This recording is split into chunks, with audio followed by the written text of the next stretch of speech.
नमस्कार विद्यार्थी मित्रांनो, स्वागत आहे आपल्या युट्यूब चॅनलवर, ज्याचं नाव BMS मराठी. तर आजच्या व्हिडिओमध्ये आपण पदार्थाचा खूप महत्त्वाचा चॅप्टर बघत आहे, समवाय विज्ञानी. आता समवाय आणि अभाव हे कसे ते दोन चॅप्टर आपल्याला नेमकी एसीक्यू साठीचे, यावरती आपल्याला फक्त आपल्या युनिव्हर्सिटी एक्झाम मध्ये फक्त एक एसीक्यू पाहायला मिळणार आहे आपल्या पेपरमध्ये. तर खूप महत्त्वाचा हा चॅप्टर आहे, समवाय विज्ञानियम आणि काय अभाव विज्ञानियम. तर अशा प्रकारे आपण या चॅप्टरला सुरुवात करत आहे. आता त्या अगोदर समवाय काय हे जाणून घेऊया.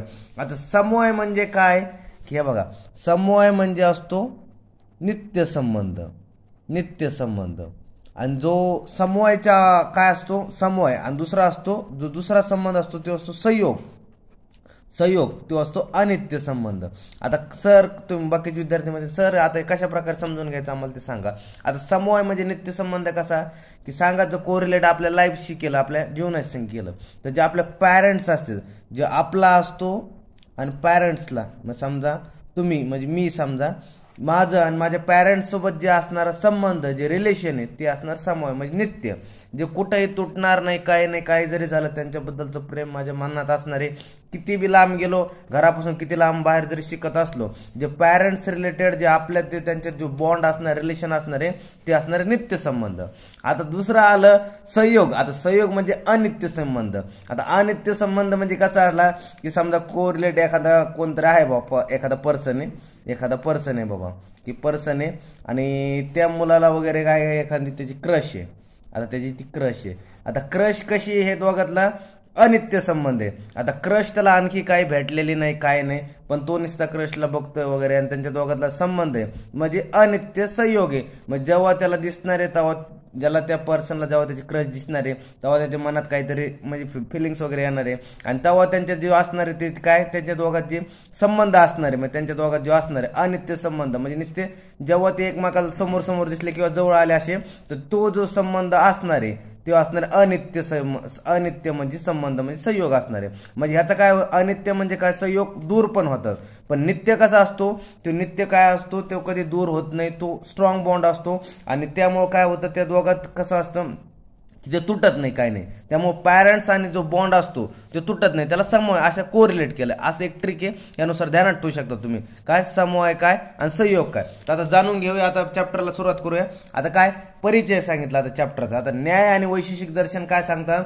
की यांनी सुरुवातीला दोन संबंधांचा उल्लेख केला, एक असतो नित्य संबंध आणि एक असतो अनित्य संबंध.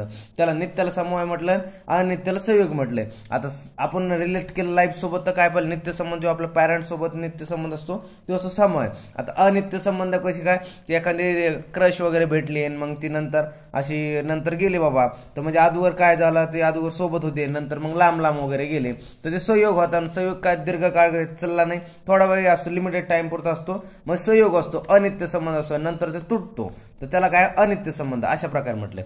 आता समवायाची परिभाषा पाहतो आपण.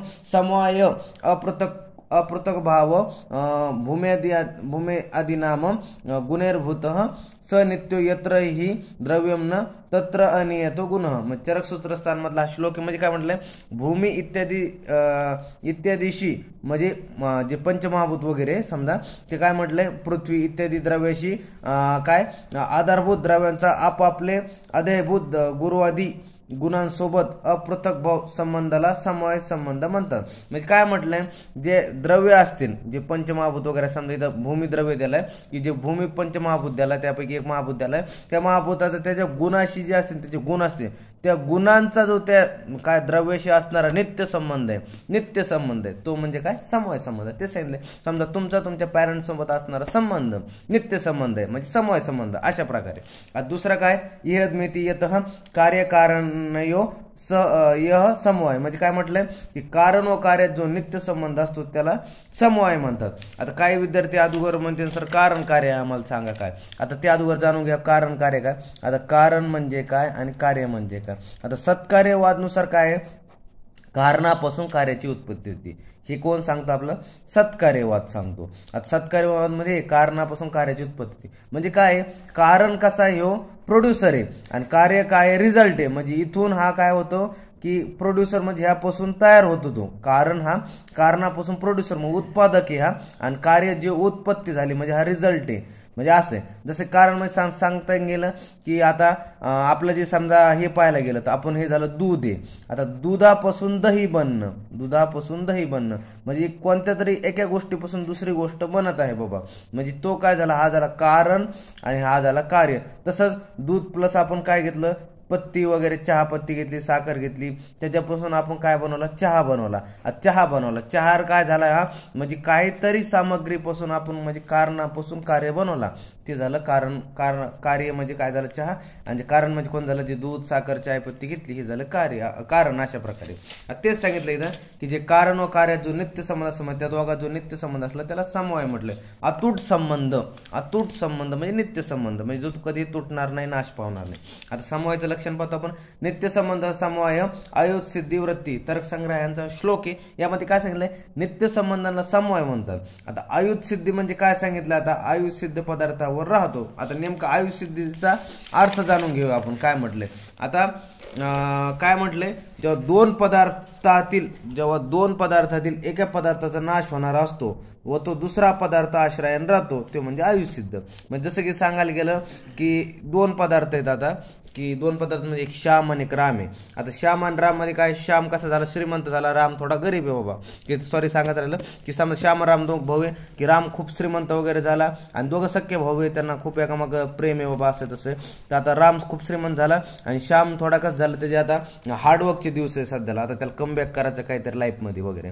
तर कसं झालाय, श्याम आता, राम खूप श्रीमंत आहे वगैरे. आता राम आहे हा खूप श्रीमंत आहे आणि दुसरा आपला श्याम आहे. तर श्याम कसं करतो, हार्डवर्क वगैरे करतो, आता तो कमबॅक करणार लाईफ मध्ये.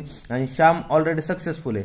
तर श्याम काय करणार आहे, श्यामच्या आश्रयाने हा काय, तोपर्यंत जोपर्यंत त्याचा कमबॅक वगैरे होत नाही, श्यामचा कमबॅक होत नाही तोपर्यंत तो रामची राहणार आहे, खाणार आहे, ते करणार आहे, आश्रयान राहणार आहे रामची, तर कोण, श्याम, जोपर्यंत त्याचा कमबॅक वगैरे होत नाही. अशा प्रकारे म्हणजे दोन पदार्थ, एका पदार्थ नाश होणार असतो समजा, तेव्हा तो दुसरा पदार्थ आश्रयान राहतो पहिल्या पदार्थाशी, म्हणजे आयुष्यसिद्ध संबंध. अशा प्रकारे म्हणजे वेगळा न राहणारे पदार्थ संबंध म्हणजे समवाय संबंध.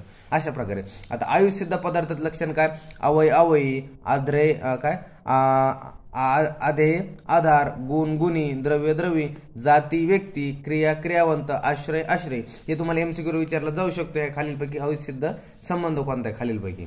अशा प्रकारे असतो. आता संबंध नेमके कसे, आता संबंध सुरुवातीला चॅप्टरच्या सुरुवातीला केल्याप्रमाणे आपण संबंध दोन, एक नित्य आणि एक अनित्य. नित्य म्हणजे समवाय संबंध, अनित्य म्हणजे संयोग. नित्य जो असणार आहे, जो स्ट्रॉंग बॉन्ड असणार, तो कधी तुटणार नाही, नाश पाहणार नाही. अनित्य संबंध म्हणजे कसा असणार आहे, की जो कसा असणार, वीक बॉन्ड असतो तो, अशा प्रकारे की तो संयोग असतो, ते टेम्पररी बॉन्ड असतो, की दोन फक्त दोन जे पदार्थ वगैरे असते ते टेम्पररी एका मोमेंट पुरते जवळ आले असतात, नंतर काय झालं, त्यांचं काम वगैरे झालं, ते म्हणजे वेगळे बाजूला झाले, अनित्य झाले, म्हणजे बाजूला गेले. ते टेम्पररी बॉन्ड असणार, तो अनित्य असणारे, अनित्य असणारे. आता नित्य संबंध म्हणजे काय, याला समवाय म्हणता आपण. अशा प्रकारे म्हणजे आता काय, गुण व कर्माचा द्रव्यांशी असणारा संबंध म्हणजे नित्य संबंध. आता अनित्य संबंध म्हणजे काय, यालाच संयोग म्हटलंय आपण, याला संयोग म्हटलंय. दोन द्रव्याचा संयोग होण्याला कारणीभूत असण्याला हेतूला म्हणजे संयोग म्हणतात. म्हणजे काय म्हटलंय, आता नित्य संबंध आपण तेच पाहिलं, समवाय होता. गुण व कर्म जे असतात द्रव्यामध्ये असतात ते नित्य असतात, की गुण आणि कर्म द्रव्याच्या आश्रयत असून नित्य संबंध असतात, त्यामुळे त्यांचा बॉन्ड असतो, स्ट्रॉंग बॉन्ड असतो, ते कधी एकामेकाला सोडून जात नाही वगैरे. अशा प्रकारे म्हणजे अनित्य संबंध असतो, त्याला संयोग म्हटलंय. म्हणजे त्यामध्ये काय सांगितलं, दोन द्रव्याचा संयोग होण्याला कारणीभूत असणाऱ्या हेतूला म्हणजे संयोग म्हणतात. म्हणजे दोन हेतू जेव्हा एकत्र येतात, म्हणजे एक टेम्पररी मुवमेंट पुरते एकत्र येतात, ज्या हेतूद्वारे ते समजा एकत्र येतात, ते हेतू म्हणजे कोणता आहे, संयोग आहे. ते हेतू कोणता आहे, आता दोन समजा हा बोट आहे हा बोट आहे, टेम्पररी आला, तर कोणत्या हेतूद्वारे ते एकत्र आलं, संयोगाद्वारे एकत्र आलं, टेम्पररी नंतर बाजूला झाले, ते झाला अनित्य संबंध म्हणजे अनित्य संबंध, आणि त्यालाच आपण संयोग म्हटलंय. आता फरक पाहायचा आहे, समवाय आणि संयोगचा फरक. खूप महत्वाचा फरक आहे हा, आपल्याला बऱ्याच वेळेस एससीक्यूला विचारला जातो हा फरक, आणि हा तुम्हाला फरक पाठ करायचा आहे. आता यामध्ये काय सांगितलं, समवाय आणि संयोग. समवाय नित्य असतो आणि जो संयोग असतो तो काय सांगितलं, संयोग हा अनित्य आणि क्षणिक पुरता असतो, मर्यादित टेम्पररी मोमेंट असतो. जसं की आपण पाहिलं होतं की आपल्या आणि आपल्या पॅरेंट्सचा जो बॉन्ड असतो, जो रिलेशन वगैरे असतं, बॉन्ड असतं, ते प्रेम असतं, ते नित्य असतं, ते कुठं गेलं तर काही फरक पडत नाही, आपल्याला उलट वाढत जातं, उलट कमी होत नाही. तसं जर इकडे पाहिलं, संयोग जो असतो अनित्य क्षणिक असतो. जसं की आपलं काय होतं, आता एमबीबीएस सगळ्यांची पहिली क्रश होती, पण आता आपण बीएमएस ला ऍडमिशन घेतलं. आता बीएमएस ला ऍडमिशन घेतलं तर काय झालं, ते कुठं तरी आपला काहीतरी बॉन्ड काय झालं, ब्रेक झालाय काहीतरी, आपण लांब गेलोय, आता अनित्य संबंध होता की जेव्हा नीटची प्रिपरेशन करीत होतं तेव्हाच टेम्पररीच होतं, पण आता आपण आपल्या काय झालं, आता BMS आलो.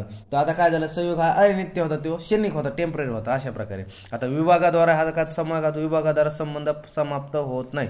सांगितल्याप्रमाणे आपण किती जर लांब जरी गेलो आपल्या घरच्यापासून तरी आपलं जे प्रेम आहे ते कमी होत नाही. अशा प्रकारे तेच जर पाहिलं तर विभागाद्वारे संबंध समाप्त होतो, ते म्हणजे संयोग. अशा प्रकारे आता पुढे पाहायला गेलं तर प्राकृतरित्या जो संबंध असतो तो असतो संबंध काय समूह, म्हणजे काय प्राकृतरित्या जी सगळं नॅचरली घडून येते प्राकृतरित्या, आणि कृत्रिमरित्या संबंध असतो तो म्हणजे संयोग. जसं की पाहायला गेलं हा पेन आणि हा पेन मी दोन्ही एकत्र जवळ आला, हा कृत्रिमरित्या मी माझ्या कृत्रिमरित्या काय कार्यानुसार जवळ आणला, ते म्हणजे काय झाला, संयोग झाला. आता पदार्थात अयुतसिद्ध संबंध असतो. त्यानंतर इकडे जर पाहायला गेलं तर काय असतं, संयोगमध्ये पदार्थात संयोगाशिवाय आपले वेगवेगळे अस्तित्व असतं. म्हणजे जसे की आता पाहिलं होतं जेव्हा दोन पदार्थ एकत्र जवळ आले ते, आता हे दोघांचा संयोग झाला होता, नंतर बाजूला केले, हे जे वेगळं अस्तित्व तयार झालं, हे जे वेगळं अस्तित्व, हा पिंक पेन झाला, हा ब्लॅक पेन झाला, वेगवेगळं अस्तित्व झालं. जेव्हा दोन्ही आलं तर काय झालं, एक पेनांचा काय झाला, गुच्छा तयार झाला. अशा प्रकारे. आणि काय पाहिलं, आयुषसिद्ध संबंध म्हणजे काय की एकाचा नाश होत असताना म्हणजे दुसऱ्याचा नाश होत असताना तो पहिल्याच्या आश्रय जातो. अशा प्रकारे ते म्हणजे समूह आहे. अशा प्रकारे आता संकेत कसा असतो, समूह एक असतो आणि हा संकेत कसा असतो, अनेक असतो, संयोग. आता आयुर्वेदीय महत्व पाहतोय आपण. आता आयुर्वेदीय महत्व खूप महत्वाचं यामध्ये काय सांगितलंय, समूह याचा चिकित्सेमध्ये खूप उपयोगी. कशा प्रकारे उपयोगी ते जाणून घेऊया. औषधीमध्ये गुण व कर्म समूह संबंधाने राहतात. याचा प्रयोग केल्यावर स्वास्थ्याचे रक्षण होते व रोगाचे प्रशमन होते. म्हणजे कसं की जे गुण आणि कर्म हे औषधीमध्ये समूह संबंधाने राहतात, म्हणजे नित्य संबंध राहतात. ते कुठेही कोणाला गुण आणि कर्म कधी औषधीला सोडून जात नाही. अशा प्रकारे त्यामुळे काय होतं, ते आपण जेव्हा औषधी चिकित्सेमध्ये यूज करतो त्यामुळे त्या रोगाचं शमन होतं, म्हणजे काय होतं, रोगाचं प्रशमन होतं आणि जे स्वास्थ्याचं आपलं रक्षण होतं. अशा प्रकारे आता नंतर जर पाहायला गेलं तर गुणनिश्चिती. आता गुणनिश्चितीमध्ये पाहायला गेलं समूहाच्या आधारावर द्रव्यातील गुणनिश्चिती होते. जे आपला समूह जो असतो मग नित्य संबंधाद्वारे आपण काय होतं की द्रव्यातील असणारे गुण त्याची आपण निश्चिती करतो. अशा प्रकारे यामध्ये आणखी सुद्धा तुम्ही खूप काही ऍड करू शकता. आयुर्वेदिक महत्व तुम्हाला एसीक्यू विचारलं जाऊ होतं बऱ्याच वेळेस की समूहाचं काय आयुर्वेदिक महत्व लिहा म्हणून एसीक्यू येतो, किंवा मग फरक लिहा म्हणून महत्व येतो, किंवा मग समूह हा काय, समूह विज्ञान म्हणजे काय, मग थोडक्यात स्पष्ट करा म्हणून अशा प्रकारे आपल्याला एसीक्यू पाहायला मिळतो. त्यामध्ये परिभाषा, लक्षण वगैरे आपल्याला सगळं त्याचे प्रकार वगैरे एक्सप्लेन करलं जातं. पण मोस्ट ऑफ द चान्सेस कसं त्याचं आयुर्वेदिक महत्व येतो. जर व्हिडिओ आवडला असेल तर चॅनल लाईक, शेअर, सबस्क्राईब करा. आणि पुढच्या व्हिडिओमध्ये आपण आबहावा विज्ञान शिकवणार आहे. धन्यवाद.